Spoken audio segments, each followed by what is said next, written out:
दिल्लीत शिंदेंचा दबदबा वाढतोय. श्रीकांत शिंदेंना केंद्रात मंत्रिपदाची लॉटरी. मोदी मंत्रिमंडळ विस्तारात कोणाला संधी? नमस्कार, आपण पाहत आहात नव महाराष्ट्र, आवाज महाराष्ट्राचा. दिल्लीच्या राजकारणात सध्या महाराष्ट्राची चर्चा जोरात सुरू आहे.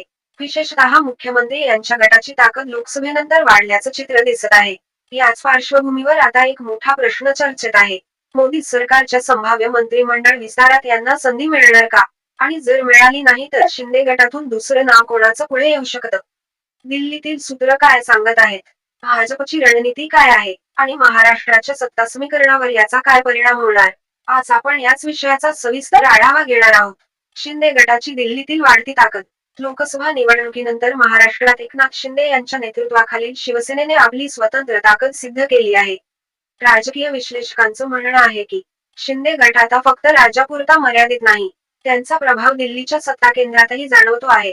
कारण एनडीए मध्ये प्रत्येक मित्रपक्षाचं वजन महत्वाचं झालं आहे आणि अशा परिस्थितीत यांना मित्रपक्षांना समाधानी ठेवणं गरजेचं आहे. यात शिंदे गटाकडे मोठ्या अपेक्षेने पाहिलं जात आहे. श्रीकांत शिंदे हे सर्वात मजबूत दावेदार. जर मंत्रिमंडळ विस्तार झाला तर सर्वात पहिलं नाव चर्चेत आहे ते म्हणजे डॉक्टर श्रीकांत शिंदे. कारण दिल्लीतील संपर्क मजबूत आहेत, आरोग्य, पायाभूत सुविधा आणि युवा चेहरा अशी त्यांची प्रतिमा आहे.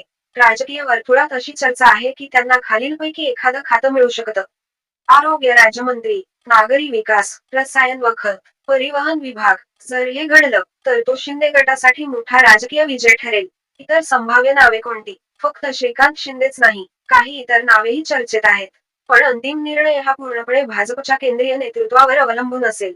भाजपचा गेम प्लॅन काय? भाजपची रणनीती अगदी स्पष्ट आहे.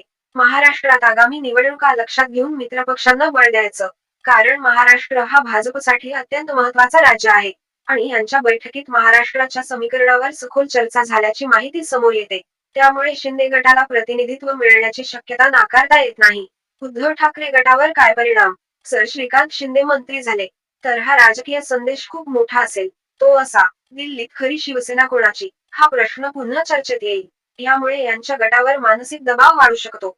महाराष्ट्रातील सत्ता संतुलन बदलेल. जर केंद्रात शिंदे गटाला मोठं स्थान मिळालं तर राज्यातही त्याचा प्रभाव पडेल. मंत्रिपद, निधी, विकास काम आणि संघटनात्मक बळ वाढेल.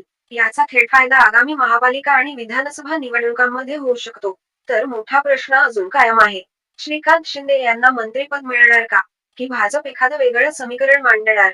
दिल्लीतील राजकीय हालचाली वेगाने सुरू आहेत आणि त्याचा परिणाम महाराष्ट्राच्या राजकारणावर नक्की दिसणार आहे. तुम्हाला काय वाटतं? श्रीकांत शिंदे यांना केंद्रात मंत्रिपद मिळायला हवं का? कमेंट मध्ये नक्की सांगा. व्हिडिओ आवडला असेल तर लाईक करा, शेअर करा आणि सबस्क्राईब करा. नव महाराष्ट्र, आवाज महाराष्ट्राचा.